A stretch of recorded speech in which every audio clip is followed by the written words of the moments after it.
ஹல்லேலூயா. சீயோன் வேதாகம ஆய்விற்கு அன்போடு கூட இயேசு கிறிஸ்துவின் நாமத்தில் உங்களை வரவேற்கிறேன். இன்று தினத்திலும் 1 நாளாகமம் முதல் 4 அதிகாரங்களை தியானிக்க சர்வவல்லமை தேவன் நமக்கு கிருபை பாராட்டுவாராக. இந்த 1 மற்றும் 2 நாளாகம புஸ்தகங்கள் எழுதப்பட்டிருக்கும் வரலாறு சிறையிருப்புக்கு முந்தினது. இப்புத்தகங்களின் தோற்றமும் கண்ணோட்டமும் சிறையிருப்புக்கு பிந்திய நிகழ்ச்சிகளை கருத்தில் கொண்டது.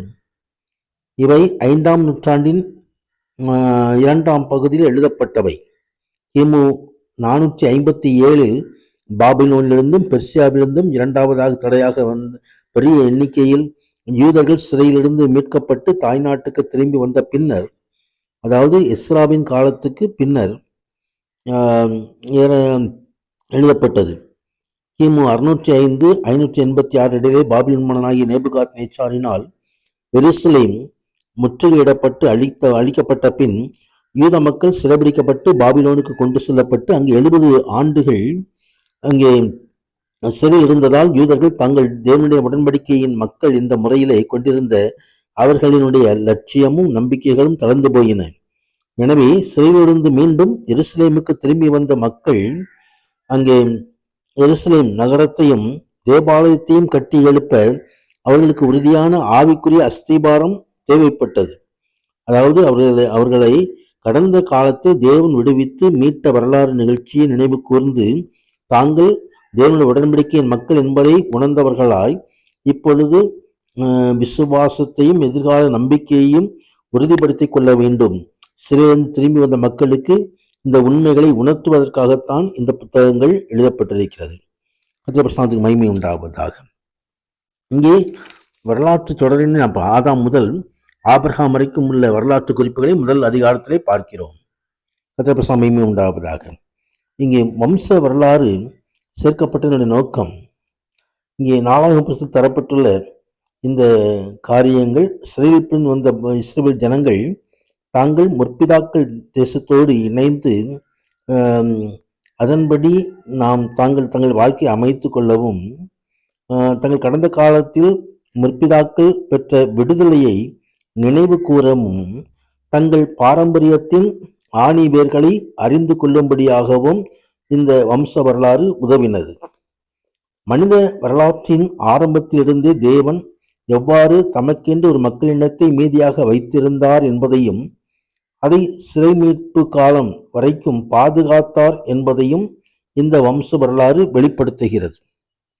இந்த வம்ச வரலாற்றின் முதல் நோக்கம், சிறையிலிருந்து திரும்பி வந்த இஸ்ரவேலின் குடும்பங்கள் தங்கள் கோத்திரங்களுக்கு முன்னால் ஒதுக்கப்பட்டதான இடங்களில் குடியேற வேண்டும் என்பதே. மேலும் ஆசாரியர்கள் தோன்றும் அங்கே லேவி கோத்திரத்தார் மற்றவர்களிலிருந்து தனியாக பிடித்தெடுக்கப்பட்டு குடியமர்த்தப்பட வேண்டும் என்பதை நோக்கமாகவும் கொண்டது. உலகத்திலே ரட்சிப்பை கொண்டு வரும் சந்ததியின் வம்ச வரலாறு எது என்பதை அடையாளம் காட்டுவதும் இந்த புத்தகத்தில் தரப்பட்டுள்ளதான வம்ச வரலாறு நோக்கமாகும். தேவன் ஆபிரகாமை தெரிந்து கொண்டிருந்தார். ஆபிரகாமிலிருந்து இன்னொரு குடும்பம் இஸ்ரவேல். இந்த இஸ்ரவேல் குடும்பத்திலிருந்து யூதாவின் கோத்திரம். இதில்தான் தாவீது சந்ததி உண்டாயிற்று. தாவீதின் குடும்பத்தில் இருந்து மெசியாவைய தேவகுமாரன் தோன்றுவார் என்று தேவன் வாக்குத்தத்தம் செய்திருந்தார். அவர் பாவத்திலிருந்தும் எல்லா சத்துருடைய கிரியைகளிலிருந்தும் அங்கே ஜனங்களை மீட்டு ரட்சிப்பை கொண்டு வருவார் என்பதை இந்த பகுதி தெளிவாக்குகிறது. மேன்மை உண்டாவதாக. முதல் 4 வசனங்களிலே அங்கே ஆதாம், சேத், ஏனோஸ்